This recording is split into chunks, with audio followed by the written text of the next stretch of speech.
Bapak, Ibu, dan saudara-saudara yang dikasihi Tuhan, puji Tuhan atas kasih setianya bagi kita sekalian sehingga kita boleh ada sebagaimana ada saat ini, menikmati kehidupan yang Tuhan anugerahkan bagi kita sekalian. Kita akan melanjutkan kehidupan kita yang Tuhan masih anugerahkan bagi kita sekalian.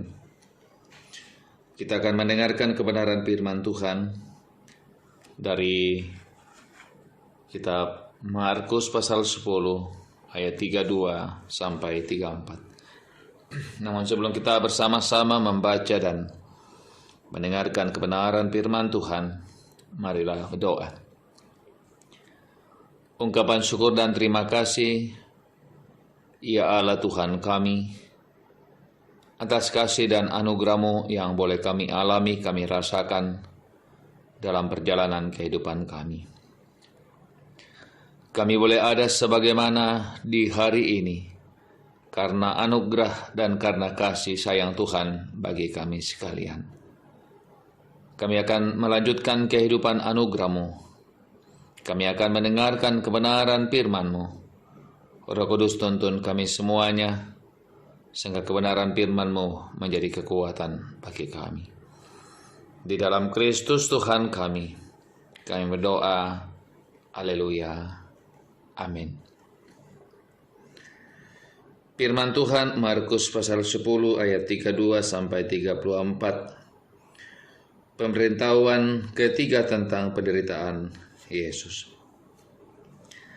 Yesus dan murid-muridnya sedang dalam perjalanan ke Yerusalem, dan Yesus berjalan di depan. Murid-murid merasa cemas, dan juga orang-orang yang mengikuti dia dari belakang merasa takut. Sekali lagi Yesus memanggil ke-12 muridnya, dan ia mulai mengatakan kepada mereka apa yang akan terjadi atas dirinya. Katanya, "Sekarang kita pergi ke Yerusalem, dan Anak Manusia akan diserahkan kepada imam-imam, kepala dan ahli-ahli Taurat, dan mereka akan menjatuhi dia dalam dia hukuman mati. Dan mereka akan menyerahkan dia kepada bangsa-bangsa yang tidak mengenal Allah, dan ia akan diolok-olokkan, diludahi, disesah, dan dibunuh, dan sesudah 3 hari ia akan bangkit." Demikian kebenaran firman Tuhan yang boleh kita alami dan kita nikmati hari ini. Amin. Bapak, Ibu, dan saudara-saudara yang dikasihi Tuhan, minggu ini adalah minggu terakhir sebelum kita bersama-sama memasuki perayaan Jumat Agung dan juga perayaan Paskah. Di akhir hidup Yesus, saudara-saudaraku yang kekasih dalam Tuhan, dalam perjalanannya ke kota Yerusalem, tentu sebagai orang Yahudi, maka Yesus berangkat ke Yerusalem dalam perayaan-perayaan yang dirayakan oleh orang Yahudi secara umum. Dan salah satu perayaan yang dirayakan adalah perayaan Paskah, memperingati keluarnya umat Israel dari tanah perbudakan tanah Mesir. Saudara-saudara, pembacaan kita menjelaskan bagi kita bahwa ketika Yesus dan murid-muridnya dan semua orang yang mengikutinya menuju Yerusalem, murid-murid merasa cemas. Murid-murid dan orang-orang banyak merasa takut ketika mereka mengikuti Yesus untuk menuju ke Yerusalem. Tentu saudara-saudara, ketakutan mereka, kecemasan mereka beralasan. Sebab sudah beberapa kali Yesus menyampaikan kepada mereka bahwa ketika mereka akan masuk ke Yerusalem, Yesus akan ditangkap, dianiaya, dan akan dibunuh. Saudara-saudara, dalam perasaan cemas dan takut, Yesus memanggil ke-12 murid. Tentu secara khusus ke-12 murid. Karena mereka-mereka itulah yang harus Yesus kuatkan. Karena mereka adalah orang-orang yang kemudian akan melanjutkan apa yang Yesus telah ajarkan bagi mereka. Yesus memanggil mereka dan menyampaikan kembali apa yang kemudian akan dialami oleh Yesus. Saudara-saudara, dalam bacaan kita, Yesus mengatakan kepada murid-murid, Anak Manusia, yaitu dirinya, akan diserahkan kepada imam-imam kepala dan ahli-ahli Taurat.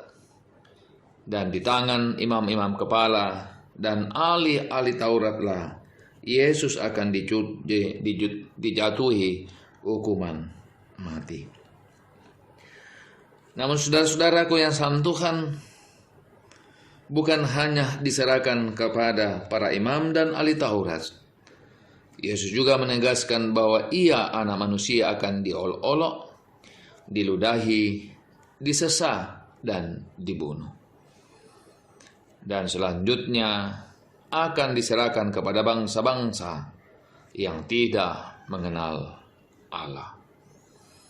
Saudara-saudaraku yang kekasih dalam Tuhan, di balik penderitaan itu, di balik aniaya dan kematian itu, Yesus kemudian menegaskan kembali bahwa pada hari yang ketiga Ia akan bangkit dari kematian. Saudara-saudara yang dikasihi Tuhan, tentu kekuatan iman kita, kekuatan iman para murid-murid, bukan hanya pada keyakinan pada Yesus yang melakukan mujizat, tapi keyakinan dan kekuatan mereka adalah Yesus yang menderita, dan kekuatan iman mereka bahwa Yesus bangkit dari kematian.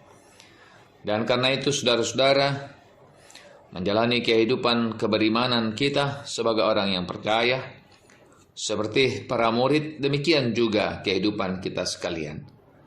Kita mengikuti Yesus.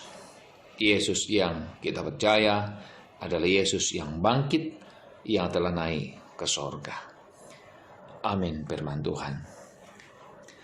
Mari berdoa. Bapa di sorga, terima kasih atas kasih-Mu, terima kasih atas cinta-Mu, terima kasih atas kebaikan-Mu yang boleh kami alami dan kami rasakan dalam hidup ini. Engkau baik dan sungguh baik, Engkau menyatakan kasih sayang-Mu bagi kami. Terima kasih atas kehidupan yang boleh kami nikmati. Terima kasih atas kasih sayang-Mu yang boleh kami rasakan. Berkati dan tuntun kehidupan kami hari ini dalam menjalani kehidupan yang Tuhan anugerahkan bagi kami sekalian. Sehingga kami mampu menjalaninya bukan karena kekuatan kami, namun karena anugerah dan karena kasih sayang Tuhan. Kami yang bergumul, Tuhan kuatkan kami. Kami yang sakit, Tuhan pulihkan kami. Topang kehidupan kami ya Tuhan. Ajar kami senantiasa mengucap syukur atas segala berkat anugerah Tuhan. Ampuni segala dosa kami, dengarkan doa kami. Di dalam Kristus Tuhan kami berdoa. Haleluya, haleluya. Amin.